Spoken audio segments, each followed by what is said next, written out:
Hello and welcome to this special Zoom with a very special guest I have. So many of you may know what I've shared previously, which is that I am a bit of a closet fan of that old retro TV series, which I don't know if it went into 7 or 8 series, it was a lot, called The Mentalist, with an Australian star whose name escapes me, but it wasn't just because he's a good-looking young man. I actually do like that series and this whole concept of being able to read people and solve crimes. Huge fan of this, and always thought, wow, I wonder if would be really cool to actually understand how to read people. Well, today I have a very special guest called Alan Stevens, who happens to be an international profiling and communication specialist who's worked with a number of companies, including Disney, Gillett, and I think the AFP as well. You've done a bit of work in terms of working with the police, in terms of how to profile people, and also, as he was stressing to me earlier, with mums and dads and ordinary people. Welcome, That's right. Alan. Thank you very much. I've been looking forward to having a chat with you today. Well, I'm super excited that you're here.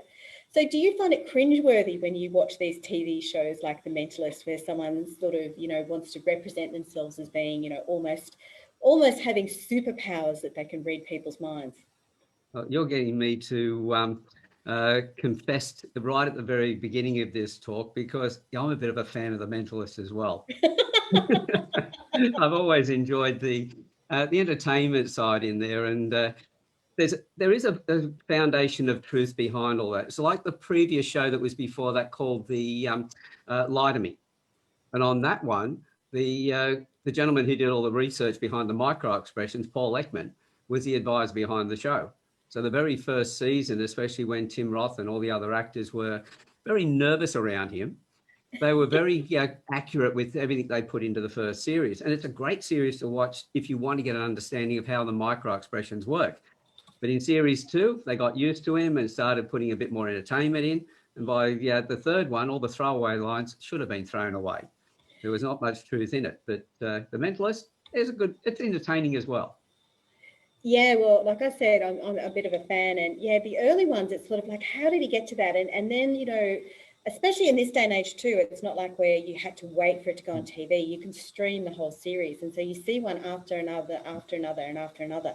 So you begin to see how they kind of repeat, and you're like, I know, he did it because he said that or he did that, and the camera kind of zooms in, so it kind of gives you a few clues.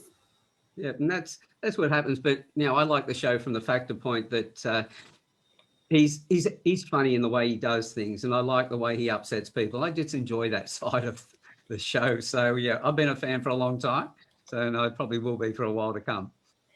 Well, that's fabulous. And so what are those type of clues? You were referring previously to there being actually some research and actually some basis to this. What are some of the things that they profile or include in these shows that real profilers will use? Well, things like, there's a lot of tells that comes from somebody's face when you're talking to them. The little twitches on the face, the body movements, so body language is part of it as well. But you'll find that, there's, when you think about clairvoyance, for instance, they will ask questions and they're looking for the tells that come back to know whether they've found something the person's triggered, and then they'll know which way to go. And that's pretty much the same way that you would use it in a negotiation, an interrogation, interview, or anything like those styles. But they're the sexy skills at the tail end of it. But I work with a number of other skills as well. I want to actually understand someone's personality. Instead of being a lie detector, I want to be a truth seeker.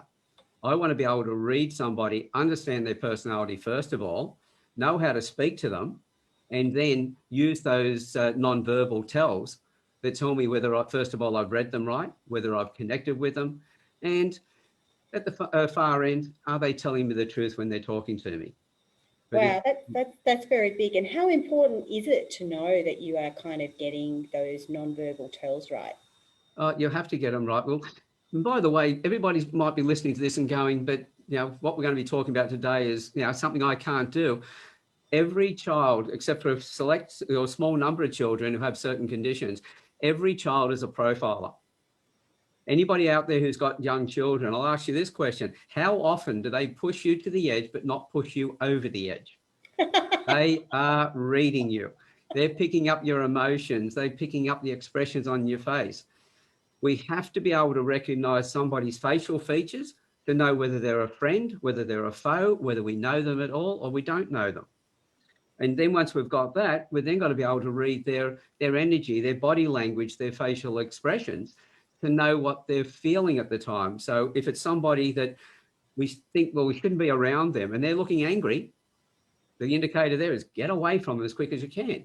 But if it's a friend and they're angry, well, you may want to step in then and ask them, what's going on? How can I help you? And then be able to support them through whatever they're going through. So we had this from a very early age. But as we grow up, it's like any muscle. If we don't work the muscle, it atrophies. And because we're getting involved in school, sports, all the other activities that we have, we don't focus on reading people anymore because now we've got our language and everything else and we're communicating in different ways. We just lose the ability of doing it. But all I am is really what I call a personal trainer. If you were working out and you were fit, then you have children and you're working and everything else and you're paying the mortgage and then the children leave home and you look at your body and you go, time to get fit again. What do? You go to the gym and work out on your own, or do you get a personal trainer to get you there faster? Well, when it comes to reading people, I'm that personal trainer. Wow, well said. And I guess some people are a little bit more hypervigilant, aren't they? About reading people, especially those who've been through trauma or have had difficult childhoods. They can become like almost overcompensating in terms of how they read people as well. Yeah, that's right. And so that's why I turned the science of reading people into the science and art of reading people. The science is there, but turning it into an art form so that we can really understand it more effectively. In the case of where somebody is hypervigilant, as you said, it can be something where they've been abused in the past or whatever, and they may see somebody and then instantly dislike that person. And it's because that new person reminds them of an old person in their past. But then what they don't realize is because they recognize it, even unconsciously, they'll put out energy the other person will pick up. And I don't know how many times I've spoken to people and they said, oh yeah, I met so-and-so and I didn't trust them from the beginning and they proved to be exactly what I thought they were. Well, they probably set up a self-fulfilling prophecy because you behave in a certain way to them, they pick that up unconsciously, behave back, and you create the situation. At the same time, it could be that something they've said, everything they've said has been fine, but the way they've said it, their body language, their tone of voice, their expressions on their face have contradicted what they've said, and unconsciously you've picked that up. So all I really do is bring the science in, but bring the art form in where people then understand what is bias that they have and what is the actual truth that they're seeing. I think you've touched on something really important, which is bias. And, we all have a certain amount of unconscious bias and sometimes even conscious bias. And I'm sure you know that more than me. And, in a previous life, I was married to a police officer. And so I was often around police officers. And they have to make a certain amount of bias as part of their everyday job. Now, it's obviously not fantastic when people are biased, but, when it's late at night and there's a dangerous situation and they're there out on the street, they have to, make very quick calls about what is safe and what is not safe. So how important is it in your work to be able to help people identify what is a bias and what is actually a genuine kind of profiling thing that's going on? Yeah, well, I come back to the very front end and start looking at the facial features that tell me somebody's personality. And very quickly, any of the listeners here might be thinking, oh, facial features, this sounds a little bit woo-woo. Is that old chronology where certain face shapes would be criminals and all the rest? Yeah, that was a big thing at one stage. And it was, but they were totally wrong because they're talking about your facial features and character, two completely different things. Personality and character are not the same thing. They're completely different. Personality is how you like to think and process. Character is what you're thinking and processing, what action you're thinking of taking. Two people can look very similar and will be thinking in a similar way of how to structure things and how much information they need, how much time they need to process it, how quick they're going to act and everything else. But one could be a saint, one could be a sinner. In other words, one could be figuring out how can I help you? And the other one is figuring out how can I help me at everyone else's cost? And so, but the way the facial features work, if you lift weights, you're going to build muscles. We also know that everything we feel inside, we express outwardly in our body language and in our expressions. So if you think in a certain way, then you're going to continue pulling expressions on your face while you're working away. And you'll get, like these lines I've got on me, the exacting lines and the ridges that start to appear because you're concentrating and you're working the muscles. So you're going to build them. And so the face then becomes a roadmap or a history of how you like to think and process, which is your personality. It's when I'm talking to you and I've got the return of the body language and expressions, one, to tell me whether I've read you right, two, to figure out whether there's something going on emotionally, and three, to whether you're telling me the truth. And in that point, that's when I've got your character. So I can get your personality from your photograph, your LinkedIn profiles, websites, anywhere I can find your face. I've got your personality before I come and talk to you. I know how to put a presentation together. And then while I'm talking to you, I've then got the body language and expressions to give me the feedback. And in that interaction, in a very short period of time, I've got your character as well. Wow. We were talking before about how I was a little nervous before I spoke to you the first time. And I don't have any reason to be nervous at all because, my life is an open book. And I know that people will tell a certain amount of white lies as part of their everyday life. For various reasons, I actually don't tell many at all. So I knew I had no reason to actually be nervous, but I was actually still slightly nervous speaking with you. I'm sure you get that response from people all the time. That's it. Well, if I'm talking to people and they say, oh, about this lying business, I say, well, do you tell lies? And they say, no. I said, well, you just told one. Because everybody tells lies. And they think, when you mention the word lie, they think about a bad lie. But telling your children about, I don't know if any children are listening now, but tooth fairies and other things, that's telling a lie, but it's to actually help them in their life, to give them something to look forward to keep them happy and things. We talk about, at a party, for instance, and the fish was that big. We know it was a damn tadpole. It's only that big. And we're telling jokes, they're all lies. So lies are where we're not telling the absolute truth. So we all lie. But it's the reason for the lie that's important. So if I'm at a party and things like that, I'll switch off the lie detection side of things. But I'm not going to turn off the facial feature side, because the more I can read your face and understand your personality, the more I can talk to you in the way and treat you in the way that you want to be treated, and we have a better time together. So this is about inclusion, not exclusion. Whereas with lie detection, you're trying to exclude people, find the ones that are lying and get rid of them. And I'm going, no, you could be telling a lie because you're going through a lot of emotional distress and everything else. And what sort of a person am I if I turn my back on you? So I wanted to know for that reason. But if I'm sitting in an interrogation, an interview, a negotiation, mediation, that sort of thing, it's going to be switched on. But the facial features, they're always switched on. That's a really good distinction. And I just wanted to pause and note that Alison Williams had some comments. She said she enjoyed the metaphor about the personal trainer in a gym and referred to survival instincts being at play. I think it was the point we were talking about police and others. And she also liked your distinction between character and personality. Excellent. Thank you very much for that. So going back to you're talking about, this inclusion or this exclusion. So let's talk about the inclusion style. Marg's just come online too. So Marg says hello to both of us.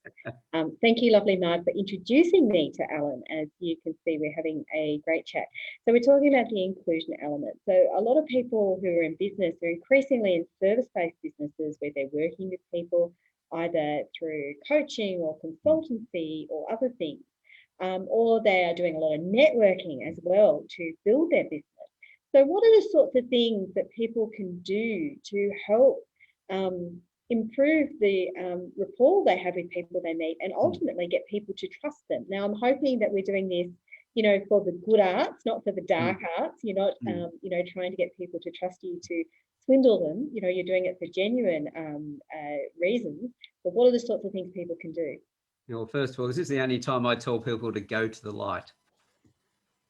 It's a case of when you're with a client, remember, they keep saying you've got two ears and one mouth. Remember that you've also got two eyes. and you use them in that proportion. So you've got 2 eyes, 2 ears, 1 mouth.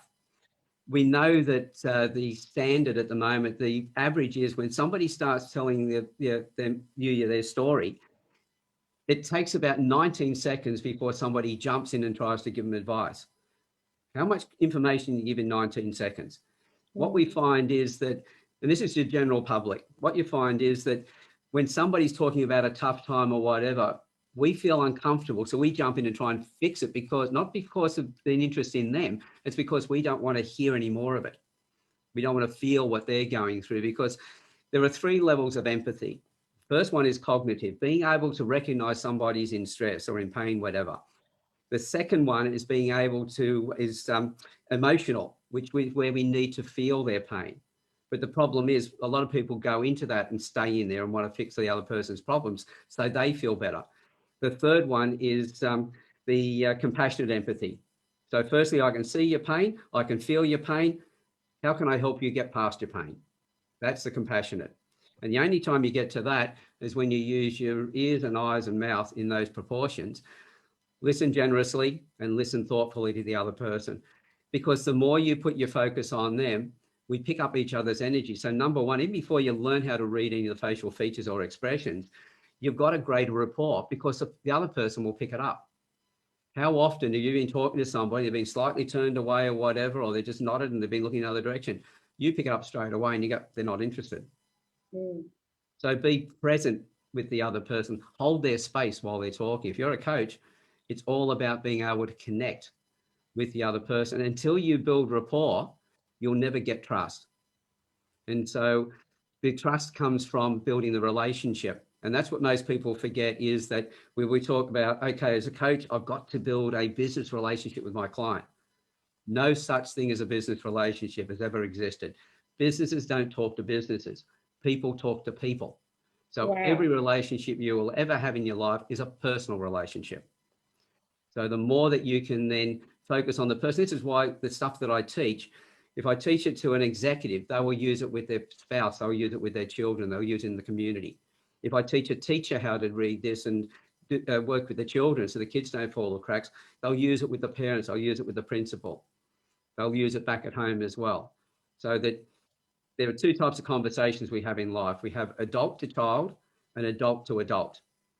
In business, when you've got staff and everything else, the same as being a parent talking to a child, so adult to child. When you're talking to a client, for instance, you're shaking them through and showing them what you can do to help them and asking them questions about it. It's adult to child conversation. But what we're trying to do is to guide them through to a point that, through our coaching in particular, it turns into an adult to an adult conversation. And as a parent, that's what we're doing with our children, trying to take them from adult child into adult adult. So it's conversations we have with them. It's all about guiding our children to become the best versions of themselves. So we make ourselves redundant as the parent raising a child, and then we become the grandparent for our grandchildren. So we go through these roles and we realize that in everything, a coach's job, a business owner's job, anyone who's a leader, their role is to make themselves redundant in what they're doing. And that's by raising other people up to be able to do what we have for coaching, to be able to work through their things and move forward. If we've got staff, it's also to raise our staff up so they can take over the work that we're doing, because if we don't, we're indispensable and we're in a prison. I want to be able to raise my staff up so I can go and do more, take advancements in the organisation if I'm working for a company, for instance. That's a good point, and I always like to reflect that I had my first child unexpectedly. Well, I mean, I knew I was pregnant, but he was a premature baby, and I went off for the long weekend and just never came back and to that role. And had I been one of those sorts of people who held everything to myself and didn't share, didn't keep good file records, didn't share contacts, didn't let people know what I was doing, it would have been terrible. I mean, I would have been in hospital there with a premature baby and having to go back into the office. So, I'm always really big on building that redundancy into, and continuously planning to whatever you do, because you never know what's going to happen in your life. That's it. Yeah, see, I was lucky when I was doing the working with the facial features side of it. I'd met a lady who became my teacher. She's about 15 years older than me, and she's a gorgeous person. And that everybody else who went through the training when she went through back in the 70s and 80s, excuse me, they've kept their stuff to themselves. They've taught their students, but they've still been reluctant in giving things. Naomi's just given and given and given. That's why, she's a gorgeous friend of mine now. And in that, she wanted to make sure this keeps moving forward. And the reason she supported me as well, she knows what my passion is, to create and train my competition. We need more people doing what I'm doing, but they've got to be doing it right. So my attitude is I've got a moral obligation to train them to the highest possible level. And my expectation is that when I finish training them, because they bring their own life experiences to the table as well, I expect them to be better than me. And I rejoice in it's the only way to work forward. And that way, those people are never going to be my competition. That's why I said I'm creating my competition. What I'm doing is creating a family, a strategic alliance of profilers around the world who are supportive of each other. And I'm teaching them to be a global community and working together. 7.7 billion people on the planet. Don't be greedy. There's a lot of people out there that need help. I love this too, and this is also something I'm really big about too, particularly in the financial independence, retire early space, and financial literacy, which I work on. And people, we're all passionate about the same message, right? Which is about teaching people to be good with their money so that they can harness abundance and live a great life. And different people have different ways of expressing that. And like a guy in his 20s is probably not going to listen to me as much because I probably look and sound like his mum. But other women who are around about my age group are probably going to resonate to my message more rather than his, because they're probably going to say, well, he just looks like my son and what would he know? So, it's just different, I think. And I totally hear you. I wanted to get back to one thing, which was, about holding people's space while coaching. And also too about the importance of good listening skills when working with people. And I was wondering if you could draw on that, particularly in the context of your project Campfire experience, which I know is something that's deeply passionate that you do. Yeah, well, the Campfire Project firstly came about the fact that most of the men I was talking to in business were telling me they didn't really know their role in the family. They thought it was to go out and bring the money in and everything else, but now they're absent, they're not pulling their weight at home, etc. And then in the workplace, they're with the quotas and gender equality and everything else, fear of saying the wrong things. And I thought, well, men need somewhere that's safe where they could go and tell their stories. But I didn't want it to be just a men's group. So when I put it together, it was going to be a safe place where men could come in and give themselves permission to tell their stories. But I'd invited some lovely ladies, women in that I really knew well, and I knew their hearts and everything else. And they were politely sat in the background. I started interviewing men one-on-one, and they were telling some horrific stories of abuse, sexual abuse from the age of 6 and other things. And I'd sit there for an hour, just listening to them, talking to them, asking a few questions here and there. I only have one question when I start an interview, and that is, this is what you're doing today. Tell us about your story. How did you get there? And after that, it's just a conversation, as if we're sitting out in the bush around a campfire. And then I brought the men into panel discussions on Zoom. So 4 of us on screen talking about all sorts of issues. We were talking about pornography, masculinity, femininity. We talked about every subject you can think of that affected men. And the women, then that's when I got the personal messages from the women saying, never heard men talking this way. We love it. We want to get involved if we can. And they said, how do we do that? I said, put your hand up. That's what I've been waiting for. And so I brought the women in, did one-on-one interviews with them, then brought the women into the panel discussions. We've had just me and 3 women, and other times we've had a mixture of men and women. And another young guy now who runs a Facebook Live on a Thursday night, and he's had mixed panels in there all the way through. And in 2.5 years, we've had 250 of the 1,700 people in there interviewed. We've had, over 193, 130 panel discussions, all up about 400 hours of conversations. And not once has any man or woman been rude to anybody else in those conversations. Wow. Absolute respect and support. And a lot of them are doing joint ventures, both men and women around the world. It's been brilliant. So you've created a real safe space where men and women can share their stories. And I know, traditionally men weren't really encouraged to speak about what had happened to them. If they'd come back from, say, a war situation or conflict, they weren't encouraged to speak about the very difficult things they'd experienced, were they? That's it, because, well, I was interviewed in a veterans podcast a couple of weeks ago, and as one of the gentlemen who had been a veteran was talking to me, he said, well, to get back to Australia, he just spoke to the psychologist, ticked all the boxes, didn't tell him what he was really feeling, because if he did, he wouldn't have got back to Australia as quickly. And he just wanted to get back to his family. So he just ticked the boxes. And of course, then he had to deal with those issues when he got home. And you see, at times he wakes up screaming. And so this is the effect it has. And so not being able to have someone to speak to you, or to take you and hold that space for you, just to listen, because most men are then fearful, what do other men think about it? Well, when I was doing coaching work, and if I got a man there and he starts to cry, and before this I was a massage therapist, and when you were using aromatherapies and massage and everything else, you break through some of the emotions, and people will then start to open up.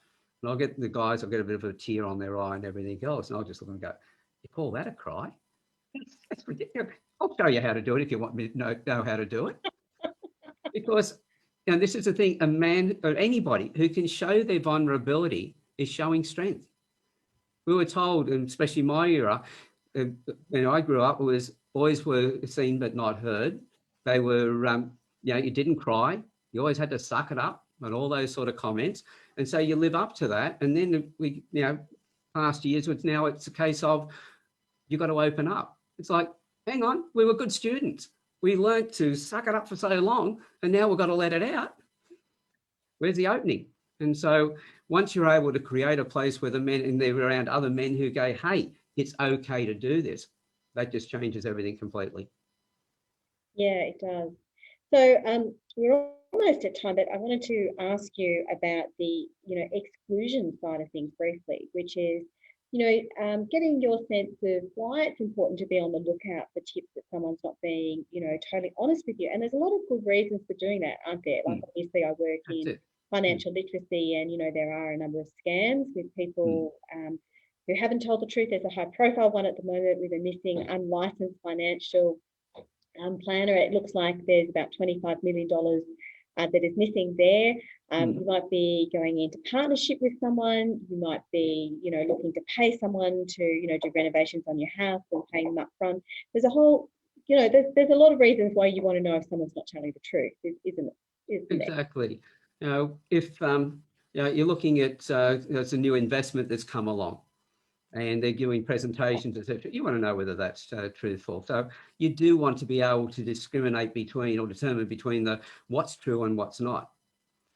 But what I would always recommend to people, that how many times have you heard someone speak and everything's been absolutely perfect in what they've said, but you've had that gut feeling? Yeah. Something's not right. Two things are going on there. One, it could be that they remind you, as I said before, of somebody that did the wrong thing by you in the past, and even unconsciously you recognize it, not consciously, and therefore you don't trust them. But the other side could be is that you've picked up the nonverbals, the little twitches on the face, the breathing, the body movements. If they're talking about, I'm really honest, and they're like this sort of thing, pulling away from it and hiding, that's a bit of an exaggeration. You know something's wrong. Go with your gut feeling. Don't jump and go, okay, something's wrong. Do some more investigation. Ask some more questions. Be diligent about it. And don't rush into things, but trust your gut, because quite often it's right. It can be a hard thing, though, because professional, fraudsters, they are very good about, they've done the sort of work often that you have done, but, perhaps not to the same extent, but they're very good about establishing rapport with people.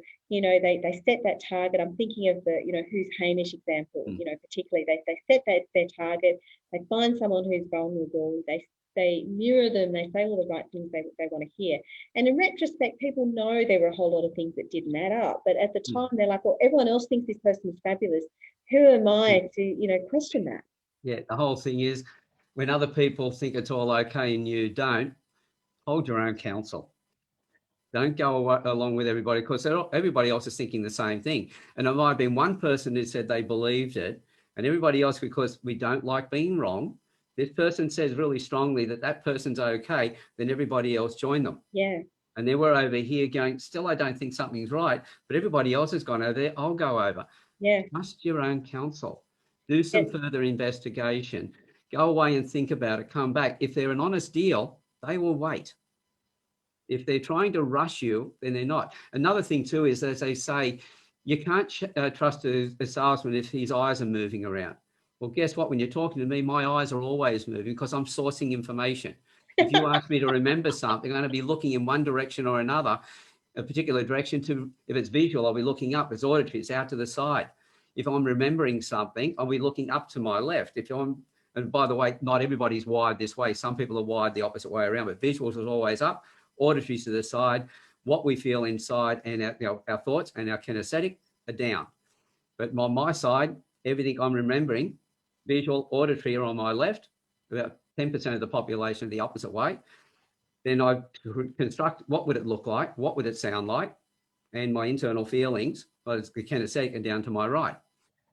But then, and this is why don't assume, because everybody will be out there saying, oh, that's the direction. No, have a conversation with the person, understand, ask them questions that you know the answer to, but they've got to think about the answer. Look where they look. And if they're looking over this side to remember, and then when you start asking them questions about something that's more important and you're asking them to give you some really valid information, they're looking the other way, they're constructing an answer. That's interesting, isn't it? Yeah, but just remember, they can be cross-wired. I just wanted to acknowledge we've had a lot of comments and I haven't read them all out. The lovely Marg says, let's face it, how many times have we been burnt in our business journey because we couldn't read the signs? Yeah, I hear you there, and not just business journeys, also personal journeys and other things. And in retrospect, I was like, well, yeah, I saw that, but why, I knew, but why didn't I do that? It's kind of crazy. Leanne mentions that eye movement is internal dialogue. Don't know if memory, recall, or construction.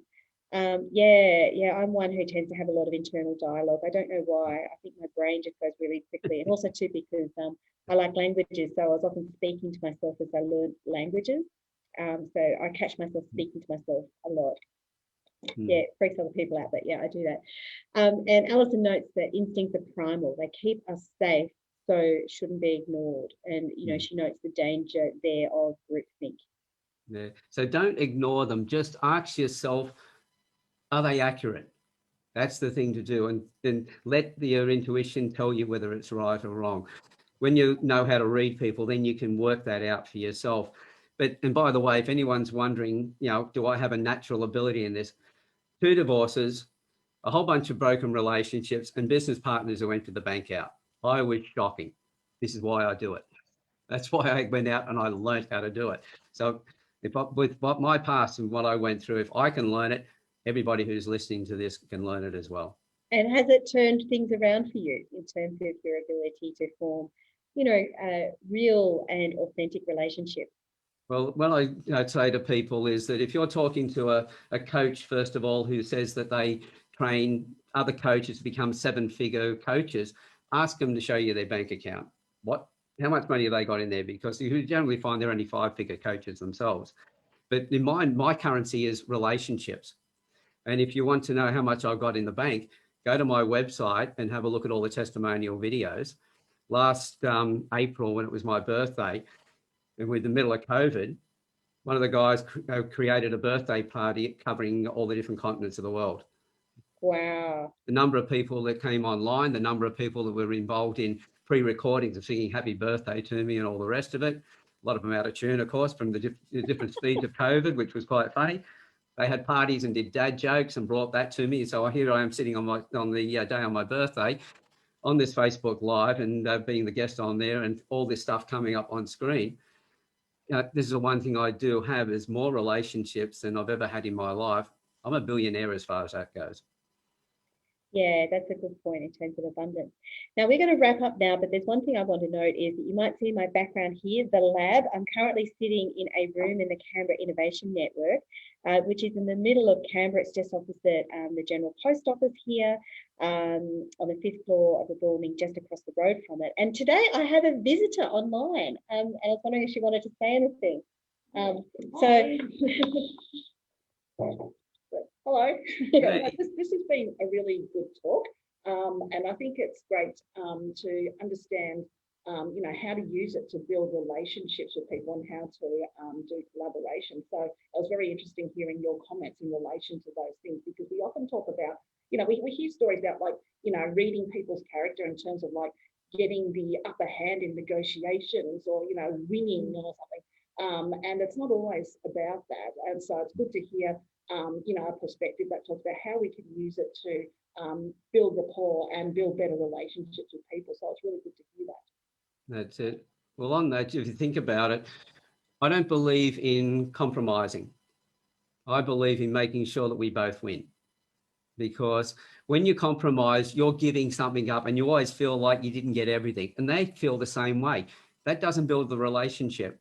What I'll do is I'll find out more about the person and go, okay, how can I may not want to be, cannot give them what they want right now, but I might find a way in which they can feel that they've got all of that. And if they feel that they've won, and then I get everything that I want, because my focus is on them. Put your focus on the client, look after them. They will feel that they've won. You will then feel that you've won. And you will then have somebody who goes, well, I thought I was going to have problems, but hey, now they're supporting you from there on. You create ongoing friends. You create ongoing loyalties in your business. Relationships, focus on building that. You'll get over any other problem you've got. Thank you so much for sharing. So I'm going to call this to an end because we've actually gone over time today because we had so much wisdom. It was amazing. Now, I will be turning this into a YouTube clip. So for those of you who don't know, the Joyful Business Club now has its own YouTube channel. And I would really love you to subscribe. That would mean a lot to me to do that and would certainly help me to build that up. And also to share and comment on any videos that you like. Thank you so much. And if you are in Canberra, you are always welcome to come here in person in the Canberra Innovation Network and be part of the audience. And I look forward to bringing the next Facebook Live to you. Thank you. Thanks.